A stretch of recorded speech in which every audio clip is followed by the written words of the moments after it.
Le sanctuaire est fleuri, les invités s'installent à leur place, le marié et les garçons d'honneur se tiennent à droite de l'autel, tandis que les demoiselles d'honneur se placent à gauche.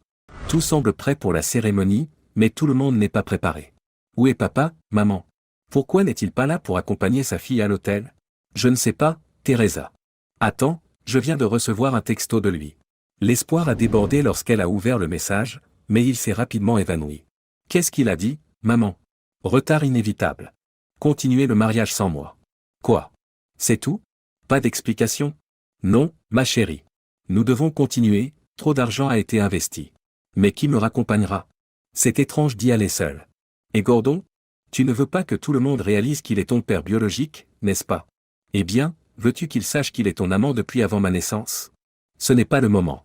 Je vais demander à l'oncle Frank. Hugues. Bien, je suppose que nous n'avons pas le choix. Nora va chercher Frank et insiste, tu dois accompagner Teresa à l'hôtel. Nick ne peut pas venir. Pourquoi moi? Pourquoi pas? On n'a pas le temps de discuter. Vas-y. Nora s'assit tandis que la foule se levait pour voir la mariée escortée par son oncle Frank jusqu'à l'hôtel. Frank trébuche sur la question, qui donne cette femme en mariage? Il finit par marmonner, sa mère et mon beau-frère. La cérémonie se déroule sans que l'absence de Nick ne soit une source d'inquiétude. Alors qu'ils approchaient de l'échange des anneaux, un homme est entré, portant de volumineux dossiers en papier. Le silence envahit la salle tandis qu'il s'approche de Nora et lui tend une enveloppe. Nora Dexter, vous avez reçu une demande de divorce pour adultère. Les allégations font état d'une liaison à long terme. Nora resta debout, abasourdie. L'homme revint sur ses pas dans l'allée, s'arrêtant à mi-chemin. Il se tourna vers sa droite et déclara, Gordon Black, les requêtes suivantes vous sont signifiées, aliénation d'affection, 18 ans de pension alimentaire et une facture pour les frais de mariage de votre fille. Après avoir remis les dossiers, il sort. La femme de Gordon l'a giflé et est partie en trombe. Le mariage perdit alors toute son étincelle. Les invités s'en vont au compte-gouttes, laissant derrière eux des remarques désobligeantes. Finalement, Nora et Gordon sont restés les seuls occupants. Gordon plaisante, je suppose que Nick n'aura plus besoin de le découvrir maintenant. Vous pensez que votre femme va vous quitter? Seulement si le soleil se lève demain. Besoin d'un endroit pour ce soir? Probablement. Je ne peux pas rentrer chez moi maintenant. Autant venir avec moi. Tout le monde est déjà au courant. J'ai du bon bourbon pour noyer ce bordel. Ils roulèrent jusqu'à la maison de Nora et Nick, qu'ils trouvèrent entourés de camions de pompiers. Gordon s'approcha du chef d'équipe. Incendie criminel certain. Accélérateur, probablement de l'essence. De retour auprès de Nora, Gordon suggéra un hôtel. Choisissant un qui ne soit pas fréquenté par les invités du mariage. Bon plan. Nora a essayé de réserver une chambre, mais sa carte a été refusée. Celle de Gordon a fonctionné. Elle essaya d'appeler Nick, mais le numéro était hors service. La terre brûlait, soupire-t-elle. Ni Gordon ni Nora n'ont envie d'intimité, une première en 20 ans d'histoire. Alors, Nora, quel est le plan? Vérifier les ordinateurs de l'hôtel pour voir si Nick a vidé nos comptes. C'est ce qu'elle a fait, confirmant ses craintes. Gordon, je suis fauché jusqu'à ce que je récupère ma part. Vérifie si tu as encore la tienne.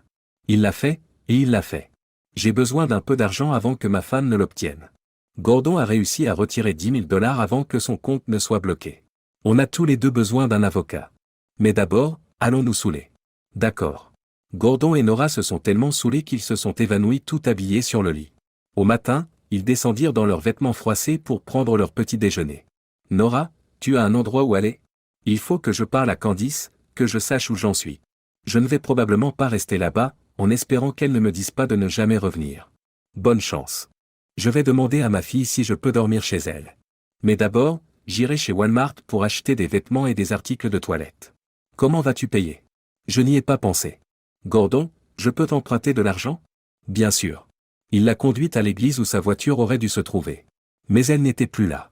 Nick avait pu la prendre avec un double des clés. Gordon l'a ensuite escortée jusqu'à Walmart, attendant qu'elle fasse ses courses. Il donne des nouvelles à Nora, Candice a accepté qu'il rentre brièvement à la maison pour faire ses valises. Nora a appelé sa fille. Teresa, c'est moi. Maman, comment a-t-il pu? Je croyais que papa m'aimait. Il a peut-être détruit mon mariage. Johnny ne veut même plus me parler. Que dois-je faire? J'aimerais le savoir. Mais j'ai besoin d'un endroit où dormir. Je peux rester un peu avec toi. Pourquoi tu ne rentres pas chez toi? Où est-ce que papa t'a mis dehors? Non, il m'a grillé. Quoi? Oui, il a mis le feu à notre maison. Il va probablement se faire arrêter pour ça. Papa a brûlé notre maison? Il devait être vraiment furieux. C'est un euphémisme. Je suppose que tu peux t'incruster, mais si Johnny change d'avis, tu es viré. D'accord. Je serai bientôt là. Oh, tu peux venir me chercher? Le procès. L'inspecteur des pompiers porte plainte contre Nick, qui plaide non coupable et attend son procès en prison au lieu de payer une caution. Nora, avec son avocat, a passé ce temps à essayer de retrouver l'argent qu'il avait pris. Elle soupçonne qu'il l'a converti en espèces et l'a caché, refusant de divulguer son emplacement. Conseillée d'attendre la fin du procès, Nora a demandé le divorce, son avocat prévoyant un règlement favorable si Nick était reconnu coupable. Au cours du procès, le procureur fait appel à un spécialiste des incendies criminels, qui atteste que l'incendie est bien d'origine criminelle. L'avocat de Nick choisit de ne pas interroger le spécialiste. Le procureur a ensuite appelé Nora à témoigner, dans le but d'établir un motif pour lequel Nick a mis le feu à leur maison. Elle évoque leur dispute au sujet du mariage et l'absence de Nick pour accompagner leur fille à l'hôtel. Cette fois, l'avocat de Nick s'est interposé. Madame Dexter, comprenez-vous que le parjure est un crime? Objection. Pertinence par rapport à la crédibilité du témoin, argumente l'avocat. Rejeté, mais faites attention. Merci, votre honneur. Maintenant, Madame Dexter, pourquoi avez-vous induit en erreur sur la paternité de votre fille? Elle est sa fille. Son nom est sur l'acte de naissance. Il l'a élevée avec moi. Le nom du père biologique figure-t-il sur le certificat? Le silence s'installe. Non. Des murmures parcourent la foule. Qui devrait être listé comme le père? Gordon Black. Depuis combien de temps vous et Monsieur Black êtes-vous impliqués dans l'infidélité? Pendant toute la durée de notre mariage. Le juge intervient. Monsieur Conlan, vous êtes conscient que vous établissez un mobile pour votre client? Oui, votre honneur. Mon client préfère exposer l'infidélité de sa femme plutôt que d'échapper à ses responsabilités. Dans ce cas, je déclare Monsieur Dexter coupable d'incendie criminel. J'examinerai les recommandations sur la peine après une brève pause. À la reprise, le procureur a souligné les faits incontestés. Monsieur Dexter a intentionnellement mis le feu à la maison qu'il partageait avec sa femme et, jusqu'à récemment, avec sa fille. La plupart des biens de Madame Dexter et une partie de ceux de Madame Dexter ont été perdus. Comme les assurances ne couvrent pas les incendies criminels, le seul recours de Madame Dexter était de voir son mari subir les plus longues répercussions juridiques possibles. Elle a l'intention d'intenter une action en divorce et en réparation de ses pertes. L'avocat de Nick prend ensuite la parole. Mon client a-t-il brûlé sa maison? Oui. Mais le point crucial est qu'il s'agissait de sa maison. L'acte de propriété n'était pas au nom de sa femme. Tous ses biens et ceux de sa fille sont entreposés dans un garde-meuble dont je fournis la clé à son avocat en ce moment même. Votre honneur, songez à la réaction de quiconque découvrirait que son conjoint a eu une liaison extra-conjugale pendant les 22 ans de leur mariage, avec pour résultat un enfant délibérément présenté comme le sien. La procédure de divorce s'occupera du règlement des biens, mais comme Madame Dexter n'a pas subi de perte substantielle de biens, nous proposons que Monsieur Dexter reçoive la peine minimale. Le juge approuve et condamne Nick à 3 ans de prison, le reste étant suspendu en raison du temps passé en prison. En partant, Nick dit à Nora, on se voit au tribunal du divorce. Le divorce. Nick se présente à l'audience de divorce avec une apparence nettement meilleure. Il a fait de l'exercice, s'est débarrassé de ses kilos superflus et a tonifié ses muscles. En revanche, Nora est apparue échevelée. Gordon s'est réconcilié avec sa femme en acceptant qu'ils restent ensemble, après avoir découvert sa propre infidélité. Ils se sont pardonnés l'un à l'autre, mais ont chargé Candice de gérer leurs finances, et Gordon est retourné vivre chez lui. Nora, en proie à des difficultés financières et sociales, voit dans le divorce l'occasion de prendre un nouveau départ.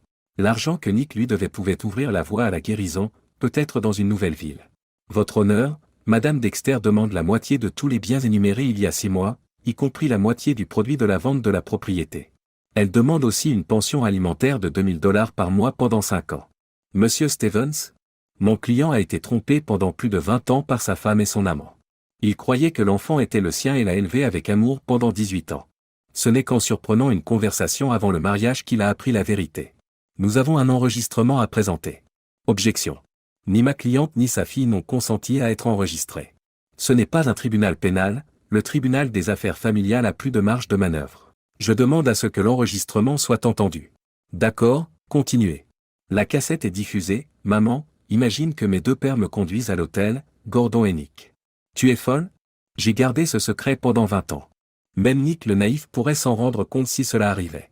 Nick a écouté l'enregistrement, visiblement affecté. Si ça vaut la peine de prendre le risque d'être avec Gordon pendant plus de 20 ans, pourquoi ne pas quitter papa pour Gordon? Ton père est un mari et un père incroyable. Il est la présence stable que je veux dans ma vie. Gordon est plus comme une aventure, un frisson. Ton père est celui que je veux dans la vie de tous les jours, et Gordon est quelqu'un que je vois pour des raisons différentes. J'apprécie Nick pour le mariage et Gordon pour l'intimité. Ce n'est pas que ton père n'est pas bon au lit, mais Gordon remplit une fonction différente. J'ai toujours eu envie des deux. Je ne sais pas qui je choisirais si je devais le faire. J'aimerais pouvoir dire à mes amis que Gordon est mon vrai père. Ils voient tous Nick comme ce type ringard. L'enregistrement est terminé. Le juge se prononce en faveur d'un partage égal des biens, mais réduit la pension alimentaire à 1 000 $ par mois pendant 3 ans. Nick accepte et vient de recevoir 250 000 $ de Gordon pour régler les 3 procès intentés contre lui. Il utilise cet argent pour acheter un appartement près de son lieu de travail. Quelques mois plus tard. Papa. Désolé, Teresa, Gordon n'est pas là. Papa, tu as été la seule vraie figure paternelle que j'ai connue. Gordon était juste eh bien, tu sais. Depuis quand sais-tu que je ne suis pas ton père biologique? Pas avant le procès, comme tout le monde. Maman ne t'a pas parlé de l'audience du divorce? Si, elle a eu une partie des biens et une pension alimentaire. Elle t'a parlé de la cassette? Quelle cassette? Celle que j'ai enregistrée avant ton mariage, où tu suggérais que Gordon et moi t'accompagnions à l'hôtel. Oh non. Quoi que j'ai dit, c'était une blague avec maman. Gordon n'est rien pour moi. Eh bien, tu viens d'admettre que tu as menti. Tu savais pour Gordon depuis un moment et tu ne me l'as jamais dit. Maman aurait pété les plombs si je l'avais fait. Tu ne peux pas me blâmer pour ça. Si, je le peux. Heureusement, tu es légalement un adulte maintenant. Je ne suis pas responsable de ce que tu fais, que je sois ton père ou non. Tu paies toujours pour mon université, n'est-ce pas? Tu l'as promis. Désolé, tu me mens, je te mens. Papa, attends. Ne raccroche pas. Papa. Dans un café. Je peux me joindre à toi, Nick? Nan, c'est un hasard ou c'est fait exprès? Intentionnel. Je voulais qu'on parle une fois qu'on se serait calmés tous les deux. Alors, Nora, tu penses que je suis calme maintenant? J'espère que oui. Je voulais juste avoir une chance de dire que je suis désolé, vraiment désolé. Gordon était bon, mais il ne valait pas notre mariage. Je nous ai considérés comme acquis après m'en être tiré pendant si longtemps. Ce qui me manque le plus, c'est notre amitié. Nos discussions me manquent, surtout lorsque nous nous blottissions dans le canapé. Tu étais mon meilleur ami en même temps que mon mari. Je les chérissais tous les deux. Nick, y a-t-il une chance que nous soyons à nouveau amis? Tu comptes beaucoup pour moi. Surprenant. Pas de demande d'argent? Pas de demande de pardon pour notre fille? Rien, rien. Désolé de vous décevoir, mais non. C'est difficile de passer plus de 20 ans avec quelqu'un et d'arrêter. Malgré le divorce, je tiens toujours à toi. Si tu es ouverte, nous pourrions nous rencontrer dans un endroit neutre comme un Starbucks. Peut-être. L'amertume n'est plus aussi forte. Cela va peut-être te surprendre, mais nos discussions me manquent aussi. Tu es intelligente et tu as de bonnes idées. Je pense que nous pourrions essayer, au moins. On peut t'arrêter si on veut. Les mardis me conviennent. En plus de parler, je ne me lasserai jamais de t'entendre me rappeler que tu me trouvais nul au lit. Nick sourit. Tu sais que je t'ai aimé et que j'ai apprécié notre vie sexuelle. Ne revenons pas là-dessus. Quand nous nous rencontrons, c'est dans limite. Les mardis me conviennent aussi. Leurs rendez-vous du mardi soir se sont bien déroulés pendant des mois. Malgré la fin de leur mariage, ils partagent des souvenirs agréables. Nick propose de se rendre chez Nora pour avoir un peu d'intimité. Elle accepta, voulant se blottir contre lui tout en discutant et en prenant autre chose qu'un café hors de prix. Pour tous les deux, cela a commencé à ressembler au bon vieux temps. Nora s'est sentie en sécurité, envisageant d'aborder un sujet destiné à amener Nick à l'inviter à vivre à nouveau avec lui. Nick, as-tu apprécié ces discussions et ces souvenirs? Oui, j'ai apprécié. Je suis content qu'on ait commencé à faire ça.